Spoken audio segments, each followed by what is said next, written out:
आप सभी को मेरी नमस्ते और जय हिंद। मेरा नाम आभास सैनी है। वर्बल मैथ बाय आभास सैनी में आप सभी का स्वागत है। गाइस, देखो, बेसिक्स इसलिए इंपॉर्टेंट होते हैं। अब एमटीएस में ये क्वेश्चन पूछा है और मैक्सिमम जनता को ये क्वेश्चन गलत लग रहा है। ऐसा क्यों? क्योंकि आपके बेसिक्स में कमी है। ठीक है, सवाल पढ़ देता हूँ। सवाल बिल्कुल ठीक है ये। ठीक है, करेक्ट सवाल पूछा है। बहुत ही आसान सा सवाल है, वर्बली कर सकते हो आप। सवाल देखो कि रेशियो ऑफ हेन्स और गॉड्स, मतलब कि जो मुर्गियां हैं और मुन्नियों नहीं, मुर्गियों और बकरियों की जो संख्या है वो 5:4 है। ठीक है, और ये है फार्म ए में, मतलब एक फार्म ए है, एक फार्म बी है। यहाँ पे 5 और 4 का रेशियो है और यहाँ पे 5 और 7 का रेशियो है।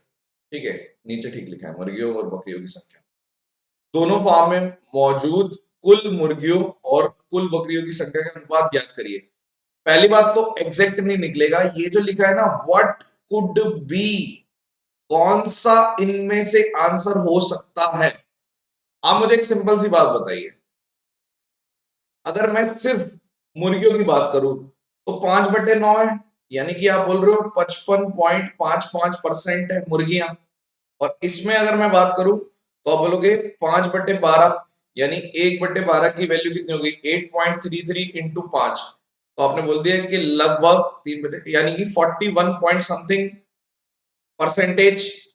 ठीक है, तो अगर मैं बात करूं तो जो भी मेरा आंसर आएगा इस रेंज में आएगा, यानी कि 55, एग्जैक्ट 55 भी नहीं हो सकता, 55.55 भी नहीं हो सकता, एग्जैक्ट 41 पॉइंट समथिंग भी नहीं, बीच में आएगा। क्योंकि आप बोलोगे कुछ इसमें से कुछ इसमें से, मतलब जो वेट्स होते हैं जब हम एलिगेशन लगाते हैं तो कुछ वेट लगता है।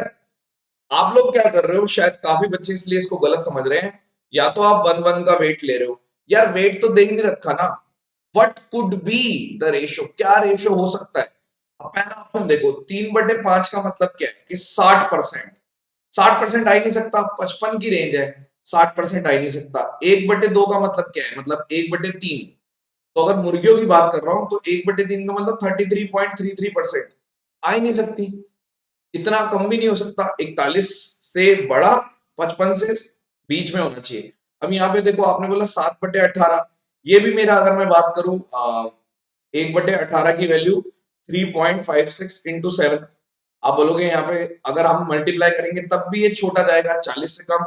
और जैसे ही आपने 9/20 किया तो आपको पता चल गया कि ये जो मेरा आंसर है 45, ये 9/20 का मतलब 45%। यस, ये इस रेंज के बीच में है, यानी ऑप्शन डी करेक्ट है। इस क्वेश्चन को चैलेंज नहीं करना है।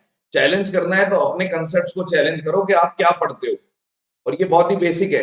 ये पहले चैप्टर में अगर कोई परसेंटेज पढ़ा रहा है आपको, और परसेंटेज पढ़ा रहा है या फिर आपको एलिगेशन समझा रहा है या रेशियो प्रोपोर्शन भी समझा रहा है, तो सबसे बेसिक सी चीज है ये कि अगर मैं देख रहा हूं कि यहाँ पे मुर्गियां थी मेरी 55.55%, यहाँ पे मुर्गियां थी मेरी 41 पॉइंट समथिंग।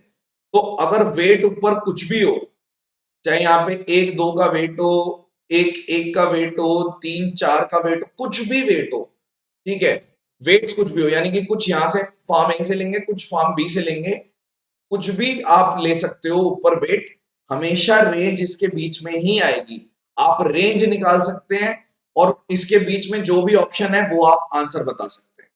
ठीक है, तो बहुत ही सिंपल सवाल है, इसको चैलेंज नहीं करना है। अगर आप इसको चैलेंज करने की सोच रहे हैं तो आप ना करें, आपके पैसे वेस्ट हो जाएंगे। चलिए, thank you so much. Session dismissed, bye bye.